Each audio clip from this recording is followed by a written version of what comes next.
Assalamualaikum warahmatullahi wabarakatuh. Saya Syihabuddin. Terima kasih banyak kerana anda berada di channel YouTube saya. Dan terima kasih banyak jika anda telah tekan butang subscribe. Kalau belum tekan butang berkenaan, tekan butang itu sekarang. Jika ada video-video yang bermanfaat, insya-Allah akan ada di feed YouTube anda. Saya diminta untuk memberikan satu ulasan terhadap satu video daripada TikTok. Ada seorang wanita yang menjelaskan tentang tanda-tanda berlakunya kiamat daripada bentuk-bentuk awan yang dilihat. Bahkan disandarkan kepada Jaiz dan beberapa sumber yang lain. Jom kita tengok apa yang dia sebutkan.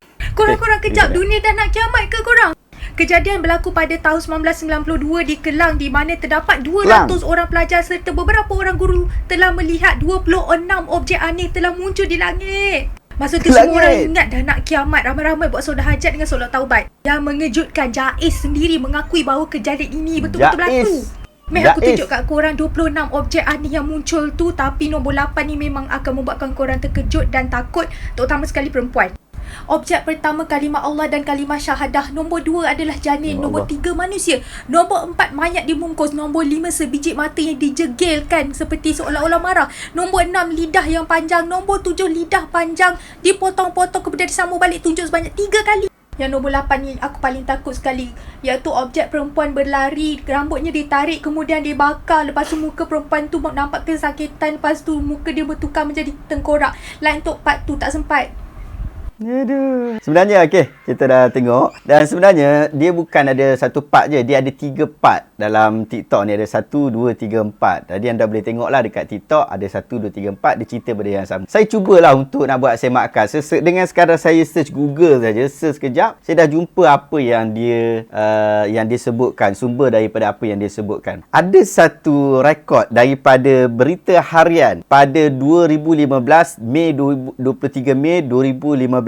Berkaitan tentang siri misteri kisah 26 objek aneh di langit. Jom kita baca apa yang dia sebut di situ lah. So dekat sini disebut laporan akhbar 11 Oktober 1992. So lama dah. Jadi mencetuskan kegemparan yang amat luar biasa kepada ramai penduduk di negara ini. Malah sebaik membaca laporan berkenaan, ramai penduduk terutama yang beragama Islam diselubungi rasa gerun dan takut seolah-olah kiamat semakin hampir untuk memusnahkan dunia ini. Jadi dia sebutlah peristiwa tu yang macam mana wanita tadi sebut. Dia kata peristiwa dilaporkan itu ternyata pelik dan penuh misteri. Rentetan kisah dilaporkan akhbar itu berlaku lewat malam 26 Julai tahun itu apabila kira-kira 200 pelajar sekolah agama di Kelang, Selangor mendakwa melihat 26 objek aneh berkenaan. Jadi disebutlah apa yang perempuan tu sebutlah. Macam-macam lah. Kemudian disebutkan di dalam artikel ni, dia kata, maka ramai penduduk mula insaf dan bertaubat sehingga kan surau yang dulunya kosong mula dipenuhi jemaah dan wanita yang membuka aurat mula memakai tudung. Oi, gila betul. Berikutan peristiwa aneh itu menggemparkan ramai penduduk di negara ini, maka pihak berkuasa mula tampil melakukan siasatan. Maka bahagian penyelidikan pusat Islam dan polis mula memanggil dan menyoal siasat guru sekolah agama yang mendakwa melihat 26 objek di langit berkenaan. Pusat Islam kita kata JAKIM lah ini kan. Ketika siasatan terhadap kesahihan isu objek itu masih dijalankan, pihak berkuasa turut mengenal pasti kumpulan tertentu yang mengambil kesempatan.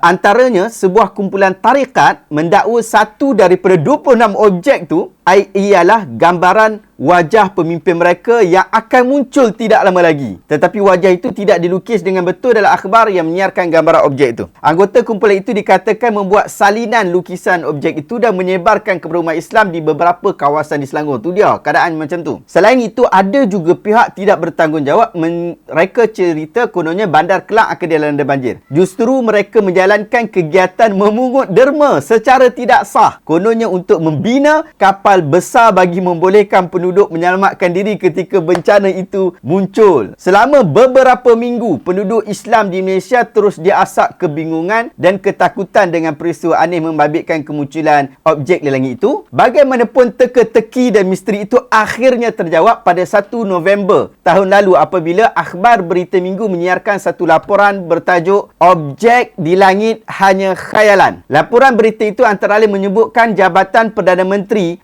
mengesahkan objek di langit itu hanyalah khayalan kumpulan pelajar sekolah agama terbabit, hasil pendewaan mereka terhadap guru yang dipercayai menyebarkan ajaran sesat, bro. Siasatan JPM menunjukkan bahawa pemikiran pelajar itu dipengaruhi menerusi pendekatan pendewaan supaya apa sahaja yang diperkatakan guru itu dianggap sebagai benar. Pihak berkuasa itu juga mengesahkan guru itu terbabit dengan sebuah kumpulan agama yang mengutip derma untuk membina kapal sebagai persediaan menghadapi banjir, menghadapi kiamat. Walaupun kisah objek di langit itu sudah lama berlalu, dalam lipatan sejarah negara, tinjauan di laman sesawang mendapati masih ada pihak tertentu yang yakin bahawa itu benar-benar berlaku dan betul lah apa yang disebutkan ini. Sahabat-sahabat, cerita ini tak betul, cerita ini merapu. Ada dua perkara yang kita belajar hari ini. Yang pertama, tidak semua yang kita baca atau yang kita dengar itu betul. Jadi semak dulu sebelum kita sebar. Nabi Muhammad SAW ingatkan kita, kafa bil mar'i kadhiban an yuhadditha bi kulli ma sami'. Cukup seorang tu dikatakan sebagai pembohong jika dia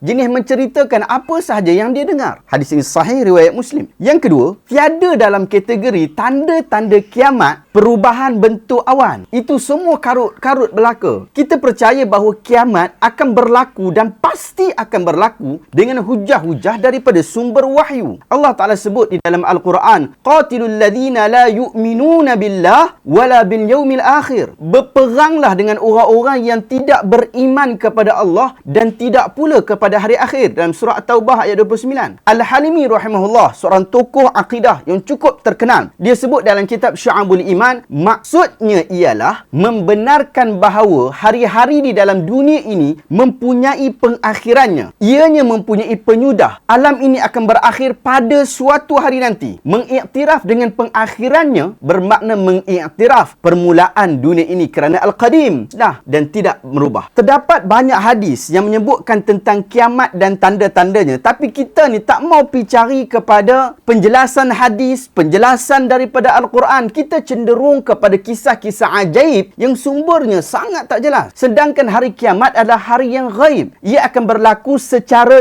tiba-tiba, baghtah, tanpa kita sedar. Ada satu hadis riwayat daripada Abu Hurairah. Rasulullah SAW sebut, dia kata, tidak akan berlaku kiamat sehinggalah matahari akan terbit daripada tempat dia terbenam. Ketika matahari terbit daripada arah barat, maka orang-orang yang melihatnya kemudian beriman keseluruhannya. Maka ketika itu iman seseorang tidak akan memberi manfaat kepadanya kerana tidak beriman sebelum ini. Imannya tidak akan menghasilkan kebaikan. Sesungguhnya akan terjadi kiamat ketika dua orang sedang membentangkan dua pakaiannya, namun kedua-duanya tidak sempat menyelesaikan transaksi perniagaan mereka berdua. Bahkan kedua-duanya tidak sempat melipat. Akan terjadi kiamat ketika seseorang pergi membawa susu untuk anak untanya, namun anak unta tersebut tidak sempat meminumnya. Akan berlaku kiamat ketika seseorang memenuhkan tempat airnya dan tidak sempat untuk meminumnya. Akan terjadi kiamat ketika salah seorang daripada kalian telah mengangkat makanan ke mulutnya, namun dia tidak sempat untuk memakan. Hadis ini sahih riwayat Imam Al-Bukhari. Sekalipun terkumpul semua tanda-tanda kiamat yang ada, yang telah disebutkan oleh Nabi SAW, bahkan sahih dalam Sahih Muslim, kita tetap disuruh oleh agama untuk teruskan kehidupan, tak payah nak kecoh sangat, terus memberikan manfaat. Nabi SAW sebut, dia kata, in qamatis sa'ah wa fi yadi ahadikum fasilatun fa in istata'a an la taquma hatta yaghrisaha falyaghrisha. Sekiranya kiamat terjadi pun, tetapi kat tangan kamu tu ada anak pokok. Sekiranya kamu mampu untuk sebelum berlaku kiamat sehingga kamu dapat menanamnya,